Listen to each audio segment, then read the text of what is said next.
di dalam kehidupan kita hari lepas hari. Bapak Ibu yang dikasihi oleh Tuhan Yesus Kristus, pada yang berkontribusi di dalam acara Natal. Dan tema sore hari ini, harapan baru. Di dalam Kamus Umum Besar Bahasa Indonesia itu ada beberapa arti. Harapan artinya Bapak Ibu yang pertama adalah sesuatu yang diharapkan. Yang kedua dari Kamus Umum Besar Bahasa Indonesia yang saya baca di sana Bapak Ibu, apa artinya harapan adalah keinginan supaya menjadi kenyataan. Dan arti yang ketiga dari orang yang diharapkan atau orang yang dipercayai.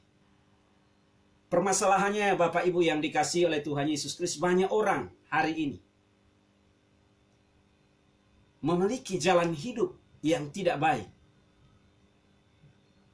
Sehingga ada begitu banyak orang, Bapak Ibu, menyerah. Ada begitu banyak orang, Bapak Ibu, yang hari ini tidak memiliki harapan. Karena banyaknya masalah, karena banyaknya pergumulan, banyaknya persoalan. Banyak orang yang hari ini, Bapak Ibu, mulai menjadi kecewa, mulai menjadi putus asa. Menyalahkan diri mereka, dan mereka berkata bahwa kami memang terlahir tidak untuk diberkati. Kami memang terlahir untuk menghadapi yang namanya Tuhan. Sehingga ada begitu banyak orang di luar sana yang hari ini meninggalkan Tuhan. Tetapi pada sore hari ini kita bersama-sama melihat dari kebenaran firman Tuhan. Banyak mujizat.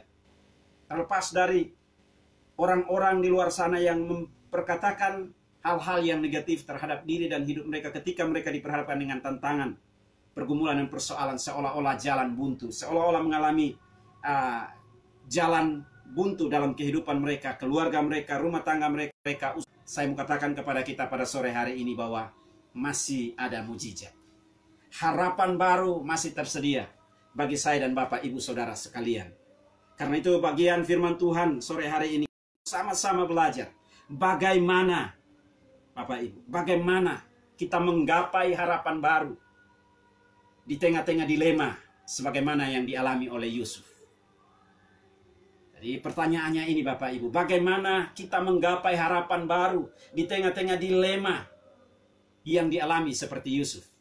Kita melihat dari bagian peristiwa ini, kita melihat bagaimana Yusuf sudah bertunangan dengan seorang yang bernama Maria. Tetapi realita yang terjadi, hamil Bapak Ibu. Ini menjadi sesuatu yang luar biasa dalam kehidupan seorang yang bernama Yusuf. Yusuf mengalami pergumulan yang begitu luar biasa karena dia harus mendapatkan informasi, dia harus mendapatkan kabar bahwa Maria sudah mengandung. Bagi Yusuf ini satu tekanan yang luar biasa, pukulan telak bagi diri dan hidup. Perasaan bergolak yang begitu luar biasa, kekecewaan karena ketidakmengertian dia. Apa yang dialami dan dihadapi oleh Maria membuat dia galau. Dia secara laki-laki pasti mengalami yang namanya depresi, tekanan. Apa orang yang dia percayai, orang yang dia cintai, orang yang dia sayangi, orang yang dia puji, orang yang dia hormati, hamil sebelum mereka melakukan yang namanya pernikahan. Sangat amat besar bagi seorang yang bernama Yusuf. Reaksi yang luar biasa dari seorang Yusuf. Ada reaksi yang pertama kalau kita baca di dalam bagian ayat yang ke-19. Karena Yusuf suaminya seorang yang tulus hati dan tidak mau mencemarkan nama istrinya di muka umum. Ia bermaksud menceraikannya dengan diam-diam. Jadi kita melihat oleh Yusuf, dia secara diam-diam ingin untuk menceraikan istrinya. Lihat di dalam hukum Taurat Bapak Ibu yang dikasihi oleh Tuhan Yesus Kristus. Seorang yang menikah, seorang yang tidak menikah, dan tiba-tiba mengandung di luar pernikahan. Ini adalah merupakan suatu aib yang sangat amat memalukan. Ini adalah merupakan suatu aib yang luar biasa, menjadi pukulan telak bagi seorang yang bernama Yusuf. Hukum Taurat, Yusuf bisa saja mempermasalahkan istrinya ini. Secara hukum Taurat, Yusuf bisa memperhadapkan istrinya di depan imam-imam. Bahkan bukan hanya dihakimi, tetapi juga dirajam sampai mati dalam perjanjian lama. Tetapi realita yang luar biasa di tengah-tengah tekanan, di tengah-tengah pergumulan, di tengah-tengah dilema yang begitu luar biasa. Reaksi Yusuf begitu luar biasa secara manusiawi. Mimpinya itu menjadi sebuah kenyataan di mana dia dan istrinya itu akhirnya nanti menikah di dalam pernikahan kudus. Kini pupus. Hal yang luar biasa Bapak Ibu dialami oleh seorang yang bernama Yusuf. Karena itu Yusuf secara diam-diam berusaha untuk menceraikan istrinya ini. Tuhan Yesus Kristus, kegelisahan, kekecewaan, kemarahan yang begitu luar biasa dihadapi dan dialami oleh seorang yang bernama Yusuf. Tetapi ketika ia mempertimbangkan maksud itu, malaikat Tuhan nampak kepadanya dalam mimpi dan berkata, Yusuf anak Daud, janganlah engkau takut mengambil Maria sebagai istrimu, sebab anak yang di dalam kandungannya adalah dari Roh Kudus. Ia akan melahirkan anak laki-laki, dan engkau akan menamakan dia Yesus, karena dialah yang menyelamatkan umatnya dari dosa mereka. Jadi kita lihat Bapak Ibu yang dikasihi oleh Tuhan Yesus Kristus, ada masalah, ada pergumulan, ada tekanan yang dialami dan dihadapi oleh seorang yang bernama Yusuf. Di tengah-tengah dilema yang dialami, antara menceraikan istrinya, antara marahi istrinya, antara hubungan ikatan tunangan yang telah mereka bangun. Kita melihat seorang Yusuf begitu luar biasa. Dia tidak secara gegabah, dia tidak secara semena-mena menggunakan haknya sebagai seorang calon suami. Tetapi dia dalam keadaan itu Bapak Ibu, dia mencoba untuk mempertimbangkan segala sesuatu. Dia yang luar biasa, yang tidak diharapkan itu terjadi. Kita lihat di ayat yang ke-24.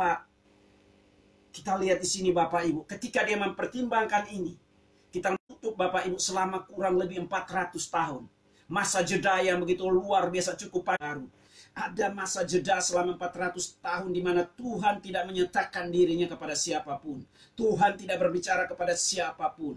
Tetapi di saat-saat Yusuf galau, kita mau lihat pintu surga terbuka. Allah di dalam yaitu Yusuf. Jadi Bapak Ibu yang dikasihi oleh Tuhan Yesus Kristus, poin yang harus kita lakukan bagi harapan baru. Di tengah-tengah dilema yang mungkin saat ini saya dan Bapak Ibu Saudara sekalian kita alami, adalah dibutuhkan ketaatan. Saya dan Bapak Ibu Saudara sekalian taat lakukan perintah Tuhan. Jadi supaya kita menggapai harapan baru di tengah-tengah dilema, tidak ada cara lain selain kita taat melakukan perintah Tuhan.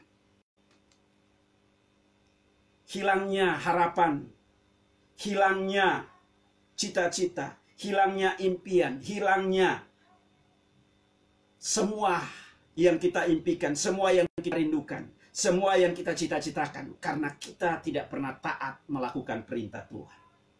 Yusuf di tengah-tengah permasalahan dan dilema yang dialami dan dihadapinya, ketika Tuhan menyatakan dirinya melalui malaikat yang diutusnya, dia taat untuk melakukan kebenaran firman Tuhan.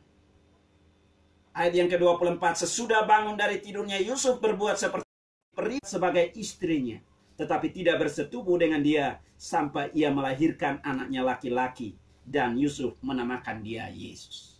Bapak Kristus, ketaatan saya dan Bapak Ibu Saudara sekalian, kita diperhadapkan dengan masalah, pergumulan, persoalan. Seringkali kita diperhadapkan dengan keputusan-keputusan yang sulit, keputusan-keputusan yang melalui kebenaran firman Tuhan di sore hari ini. Tuhan mau agar saya dan Bapak Ibu Saudara sekalian menggapai harapan yang baru yang disediakan oleh Tuhan Yesus Kristus bagi kita sekalian. Harapan demi harapan itu akan kita gapai ketika saya dan Bapak Ibu Saudara sekalian kita mau taat bukan perintah Tuhan. Banyak orang hari ini berkata, waduh Pak Misrai, nggak semudah kita merubah kehidupan. Nggak seindah Pak Misrai apa yang Bapak khotbahkan, apa yang Bapak katakan. Tetapi saya mau tekankan kepada kita semua pada sore hari ini bahwa ketika kita mengambil keputusan, mengikut Tuhan, menyerahkan hidup kita kepada Tuhan, Tuhan minta ketaatan saya dan Bapak Ibu Saudara sekalian. Ketaatan ini tidak biasa. Dia seharusnya Bapak Ibu mempertahankan haknya. Tetapi wujud dari ketaatan Bapak Ibu, dia melepaskan hak untuk apa Bapak Ibu? Hak untuk mendapatkan keduanya. Hak untuk menempatkan apa yang menjadi keinginannya. Hak untuk mendapatkan apa yang menjadi kerinduannya. Jadi ketaatan saya dan Bapak Ibu Saudara sekalian, ada harga yang harus kita bayar. Ketaatan di sini adalah menempatkan kepentingan Tuhan, menempatkan prioritaskan Tuhan di atas segala-galanya. Menempatkan kehendak Tuhan. Yusuf menyadari bahwa semua itu dia harus dapatkan, kekecewaan, kegalauan. Dia butuh jawaban, tetapi ketakutan. Hidup dalam kepanikan, hidup dalam kecemasan, hidup dalam berbagai macam ketidakpastian. Tetapi sore hari ini kita yang mendengarkan bagian kebenaran firman Tuhan ini, Tuhan berkata jangan takut. Wujud tidak taat melakukan firman Tuhan, maka kita akan mendapatkan bonus. Banyak orang hari ini tidak mau taat kepada perintah Tuhan. Karena apa? Mereka seringkali berkata, taat ini ada konsekuensinya. Kalau kita tidak melakukan, maka kita akan mendapatkan hukuman. Tetapi kembali lagi, kita sebagai orang yang sudah percaya kepada Tuhan, melalui peristiwa Natal yang setiap tahun kita peringati dan kita rayakan, Tuhan mau kita taat melakukan firman. Ketika kita sendiri mau mendengarkan firman Tuhan, ketaatan ini kita dapat lakukan ketika kita mau membuka diri membaca firman Tuhan. Ketaatan ini hanya dapat terjadi ketika kita benar-benar mau merenungkan dan mau melakukan kebenaran firman Tuhan. Tanpa ketaatan, kita tidak akan bisa menggapai yang namanya harapan baru. Tanpa ketaatan Yusuf, kita tidak akan bisa melihat. Dia tidak akan bisa melihat bagaimana karya Tuhan, bagaimana mujizat Tuhan dinyatakan di dalam diri dan hidupnya. Seringkali kita sebagai orang-orang yang dalam tanda kutip memiliki taraf hidup yang rendah. Ketika Tuhan ingin memakai diri dan hidup kita, kita merasa kita orang-orang yang minder. Yusuf adalah seorang tukang kayu. Yusuf adalah seorang yang tidak diperhitungkan oleh orang-orang di sekelilingnya. Tetapi ketika dia menyerahkan dirinya sepenuhnya ke Tuhan, seorang yang tidak dipandang masyarakat, menjadi seorang yang berarti, seorang yang mengenapi segala rencana dan kehendak Tuhan. Tidak hanya bagi keluarganya, tetapi bagi semua saudara sekalian, agar kita menggapai harapan baru, demi harapan baru yang disediakan oleh Tuhan. Tidak ada cara lain, jalan pintas bagi saya dan Bapak Ibu Saudara sekalian, selain ketaatan kita di dalam melakukan setiap kebenaran firman Tuhan. Memang tidak mudah, karena terkadang firman Tuhan Bapak Ibu tidak dapat kita cerna. Kita tidak dapat selami dengan akal dan cara berpikir kita manusiawi. Tetapi inilah yang dilakukan oleh Yusuf. Dia taat. Dia bangun dekat Tuhan. Dia mengambil istrinya. Dia menanggalkan semua pikiran-pikiran negatif, yang label-label negatif yang tadinya disematkan kepada istrinya. Dan dia tanggalkan semua, dia menempatkan kepentingan Tuhan di atas segala-galanya. Dan akan terus kita rayakan. Tuhan mau kita pun sama. Kalaupun diantara kita ada punya kemarahan, kepahitan, bahkan ada berprasangka yang tidak benar terhadap teman kita, terhadap suami kita, terhadap istri kita, terhadap anak kita.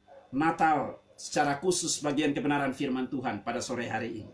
Ada harapan baru bagi saya dan Bapak Ibu Saudara sekalian. Ketika kita mau menanggalkan semua label-label negatif yang kita berikan kepada orang-orang dekat kita, dan kita mau taat dengan melakukan setiap perintahnya, maka kita akan melihat bonus demi bonus yang Tuhan berikan, yang Tuhan siapkan bagi saya dan Bapak Ibu Saudara sekalian. Jadi ketaatan ini sangat mutlak bagi kita. Firman Tuhan di dalam 1 Petrus pasal 5 yang Yusuf, dia galau, dia khawatir, dia cemas, dan lain sebagainya. Tetapi saya mau tekankan kepada kita bahwa 1 Petrus 5 ayat yang ke-7, di sana firman Tuhan dengan jelas berkata, serahkanlah segala kekhawatiranmu kepadanya, sebab ia yang memeliharakan.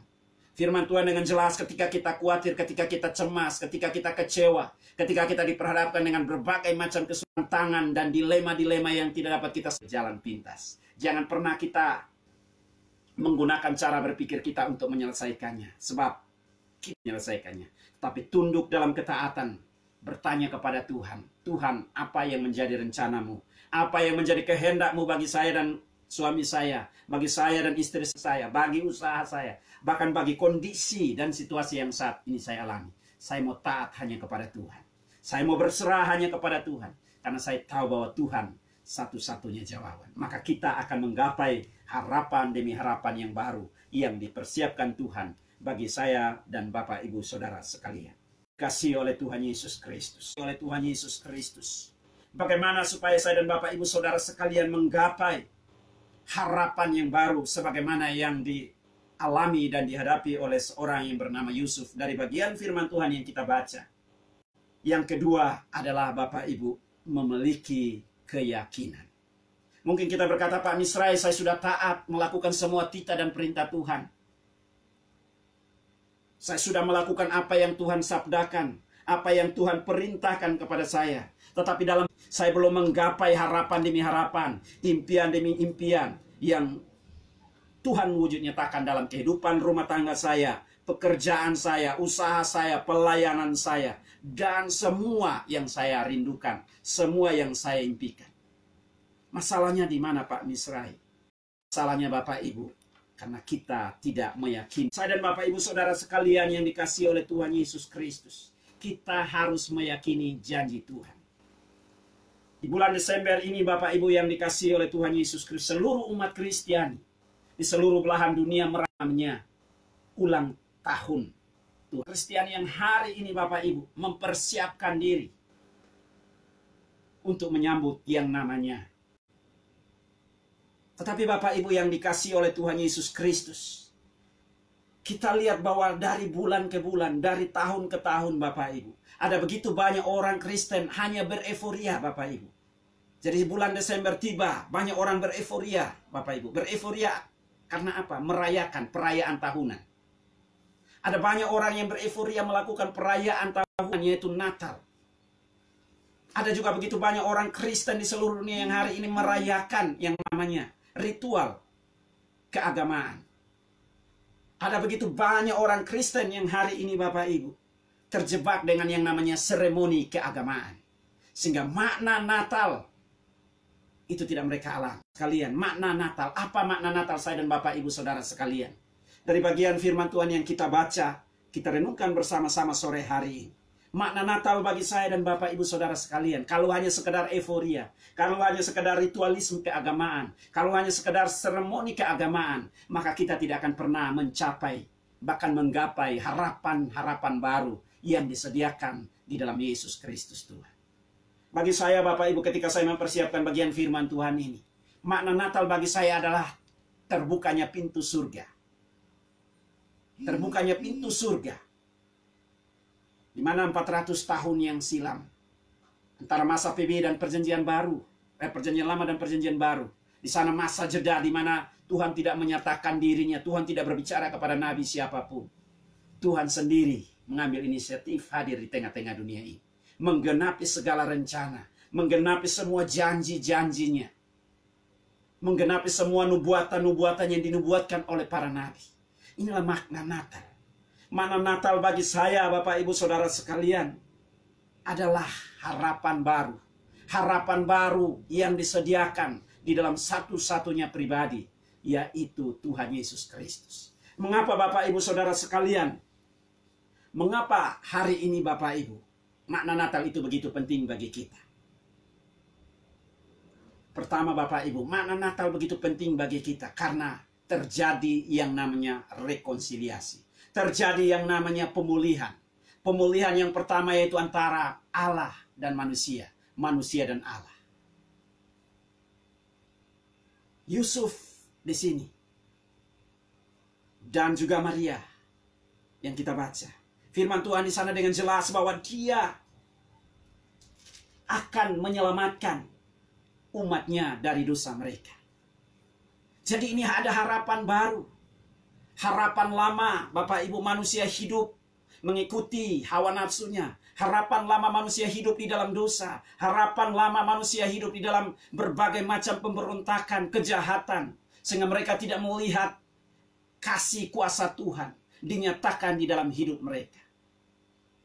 Tetapi bagi saya dan Bapak Ibu Saudara sekalian, makna Natal bagi kita adalah proses pemulihan. Proses rekonsiliasi di mana Allah hadir mengambil rupa insani manusia, hadir di tengah-tengah dunia yang penuh dengan dosa, untuk menyelesaikan, untuk menuntaskan, untuk merekonsiliasi manusia yang penuh dengan dosa. Firman Tuhan berkata, semua manusia telah berbuat dosa dan telah kehilangan kemuliaan Allah. Upaya manusia, usaha manusia, apapun yang dilakukan oleh manusia, entah amal, entah itu kebaikan, entah itu apapun yang dilakukan manusia untuk menyelesaikan yang namanya dosa, adalah merupakan satu kemustahilan. Dosa tidak bisa diselesaikan dengan amal kita. Dosa tidak bisa diselesaikan dengan kepintaran kita. Dosa tidak bisa diselesaikan dengan sedekah kita. Dosa tidak bisa diselesaikan dengan yang namanya pengetahuan kita. Dosa hanya bisa diselesaikan oleh satu-satunya pribadi yang turun dari surga, mengambil rupa menjadi manusia.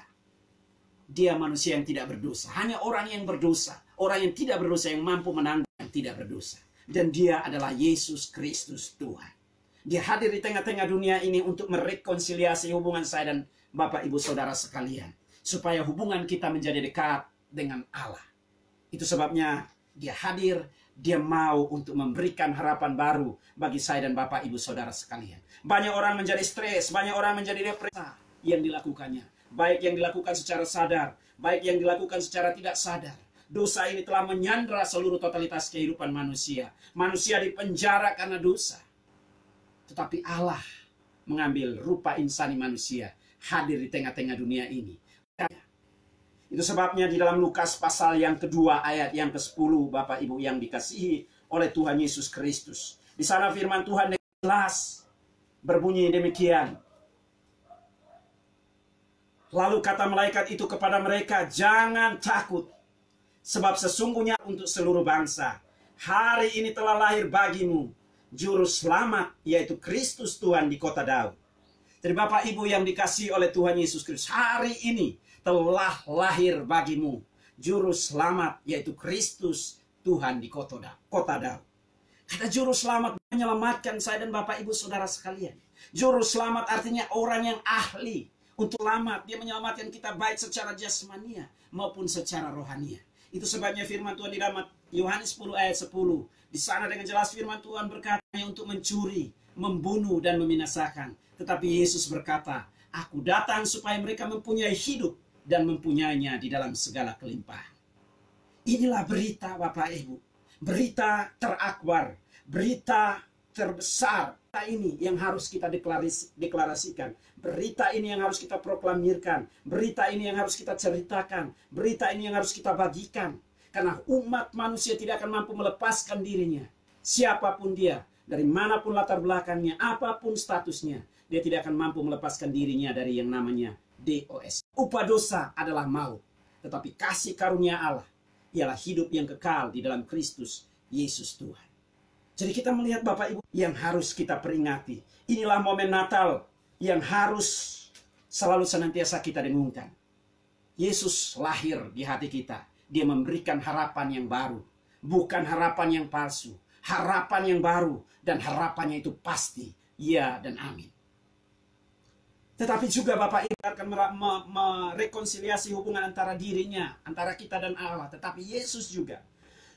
Kehadiran Yesus merekonsiliasi hubungan antara sesuatu baru. Bagaimana kehadiran Yesus merekonsiliasi musuh-musuh bebuyutan.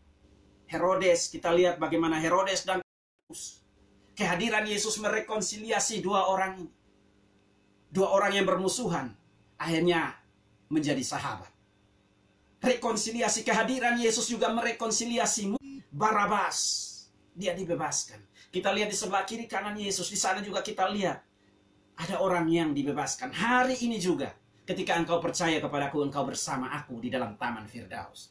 Ada rekonsiliasi yang hadir di tengah-tengah kehidupan kita ketika kita meyakini janji Tuhan di dalam rumah tangga kita, pekerjaan kita, usaha kita, pergumulan kita, dan kita membuka diri, menerima Dia, menjadikan Dia sebagai Tuhan pribadi, maka terjadi rekonsiliasi di dalam diri dan kehidupan kita. Sore hari ini, Bapak Ibu yang dikasihi oleh Tuhan Yesus Kristus, baik kita yang di Facebook, baik kita yang di YouTube, bahkan kita yang online secara langsung, saya mau tekankan kepada kita, peganglah janji Tuhan. Janji Tuhan ya, ribuan tahun yang silam ada begitu banyak nabi yang bernubuat tentang kehadiran Yesus di tengah-tengah dunia. Bangsa Israel mengabaikan hal ini. Bangsa Israel meniadakan pesan-pesan profetik ini.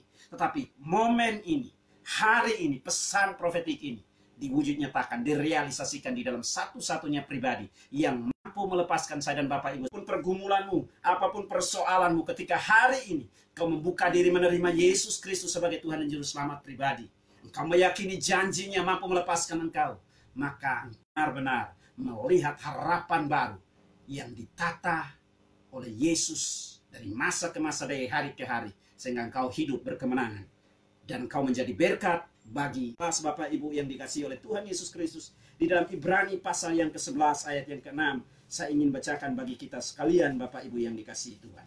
Jadi ini kita harus meyakini janji Tuhan. Janjinya ya dan amin.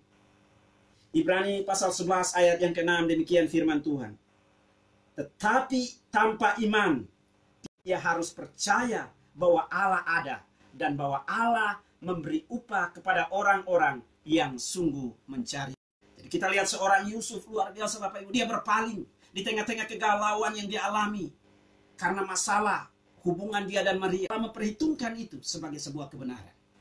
Saya dan Bapak Ibu Saudara sekalian, kita juga mau mengalami, bahkan mau menggapai yang namanya harapan baru di dalam kehidupan kita. Tidak ada cara lain selain kita meyakini janji Tuhan. Ada ribuan janji Tuhan di dalam Alkitab, perjanjian lama hingga perjanjian baru. Tuhan mau kita pegang janji Tuhan. Di tengah-tengah ketidakmengertian kita, di tengah-tengah dunia yang pesimis dengan situasi dan keadaan, kita dipanggil bukan untuk optimis, bukan karena kekuatan kita, bukan karena kemampuan kita, bukan karena kehebatan kita, tetapi karena iman kita kepada Allah yang hidup.